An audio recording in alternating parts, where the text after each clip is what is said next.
I wore this shirt, no bozos, especially for Tovia Singer today.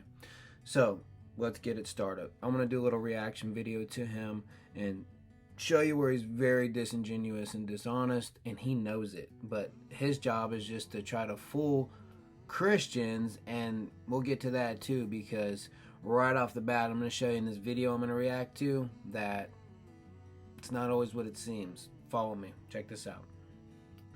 Alright, so I'm going to react to this. Let's get this video. Question. Yes, sir. My wife and I have gone through a long journey. We've studied with you for years. Came out of Christianity, came out of religion. We were Time out. Did you catch it? By your... Him and his wife came out of Christianity. Mormonism. He said Mormonism so fast. So right off the bat, we're dealing with a man who said he was a Mormon. Okay, think about his folly and where his mind's at. He already would believe Joseph Smith at one point in his life that added to the Bible.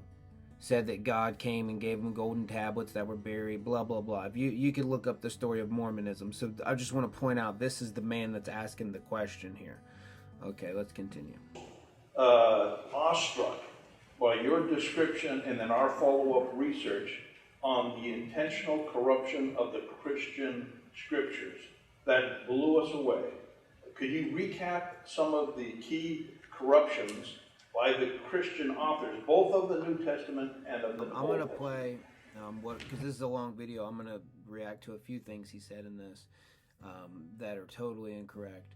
But the reason I wanted to point out that the guy's a Mormon is because Tovia uploads these videos and people fall for it. I'll read the comments like, oh man, I'm not a Christian anymore because what you said. It's like, dude, he uses people like this guy that obviously he couldn't have been born again and had the Holy Ghost, or he wouldn't have left.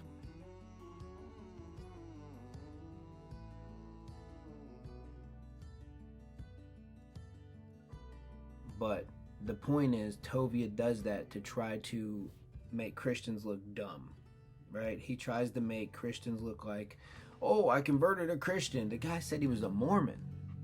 You didn't make someone that was truly born again with the Holy Ghost say, oh man, you're right about that word, and now I don't believe anymore.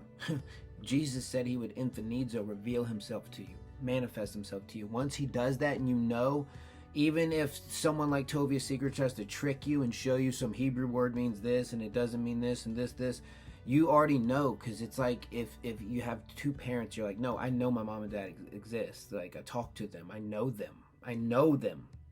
You can't tell me they're not real based on, well, I looked up some paperwork and it actually says here they don't exist. What? I know them, dummy. You can't tell me that. You get what I'm saying?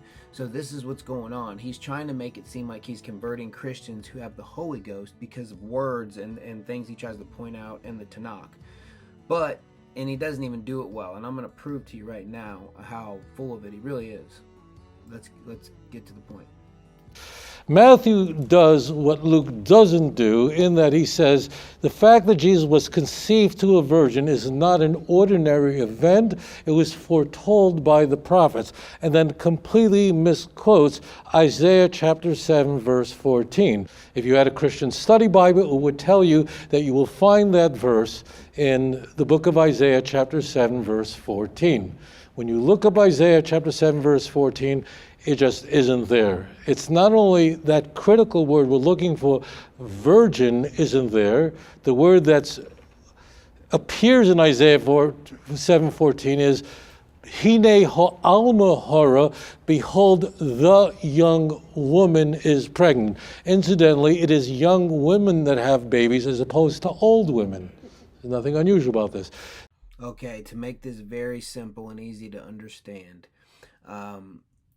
the red herring, the false narrative that Tovia has set here is that he's already made someone think that if they look to Isaiah 7:14 in the Hebrew and then match it to Matthew, that Matthew misquotes. Matthew didn't misquote anything, okay? Because we know, and if you need to chat GBT it, right, and not trust me, fact check me, look it up for yourself, the New Testament writers were using the Septuagint, okay? the Greek Old Testament, because that was the lingua franca, the language of the time, and that's what they was reading. They had to have spoken Greek. If you go to John 19:20, there's a reason there's 3 languages on that cross, right? The Hebrew, the Latin, and the Greek, because it's the lingua franca of the time.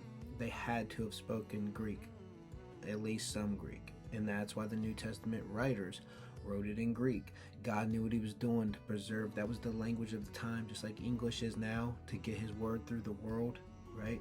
It's the language of Alexander the Great. Ptolemy II ordered the Old Testament that was originally in Hebrew or Aramaic, we don't have the original copies of anything, to be translated into the Greek. Now, when Matthew or Paul or any of the New Testament writers are quoting the Bible, the Old Testament, it's clear, case after case, fact check me, that they're using the Septuagint, the Greek Old Testament. Here's my point. Guess what Isaiah 7:14 says? In the Septuagint, Parthenos, that means virgin. So Tovia Singer is setting a false narrative to make someone think automatically that Matthew don't know what he's talking about. Think about this for a minute. Do you think Tovia Singer knows the Old Testament better than the writer of Matthew did? Is he that egotistical to think that? Matthew knew what he was writing. He knew very well what he was writing. So Tovia Singer's wrong. He knows this too, is the sad part. He knows they're quoting Septuagint. He's smart. He knows what he's talking about. But he's a wolf in sheep's clothing. He's doing it on purpose because he's Antichrist. He has an Antichrist spirit for sure, and that's why he's doing this. And he's setting false narratives to make people think that, oh, I'm converting Christians. No, you're not. You're getting people who are confused, like this guy who said he's a Mormon, who's going along with what you're saying because he doesn't know how to fact check you or look up any etymology of any word or read the Greek or the Hebrew text. Okay, Isaiah 7:14, Parthenos, it says virgin, and I could give you many examples, right? And I'll make another video. For example, right off the bat, if you open up your own King James Bible, fact check me, go to Isaiah 61. Jesus is quoting in Luke chapter 4. Read what it says. It says he'll give sight to the blind. What Jesus is quoting says that he'll give sight to the blind. I'll put this all in here so you can read it as I say it. Why does Jesus read from Isaiah 61 and he says it says give recovery sight to the blind? But if you go in your own King James Bible and go to Isaiah 61, that's taken out because it's the Masoretic text, and that's the same thing that Tovia Singer's quoting here is the Masoretic text from the 9th century. The Septuagint is from 200 to 300 BC that Ptolemy II ordered to be translated. Okay, so, and that's a whole nother video for a whole nother topic, but you can fact check me on everything I'm saying. He's being very disingenuous here, and he knows what he's doing because he's trying to, what he's doing is he's not stopping anyone from already has the Holy Ghost to not believe anymore, but what he can do is confuse people that aren't born again yet, and that's what I'm here to do, is to stop that. So Tovia, just busted you, buddy. You got busted, bruh.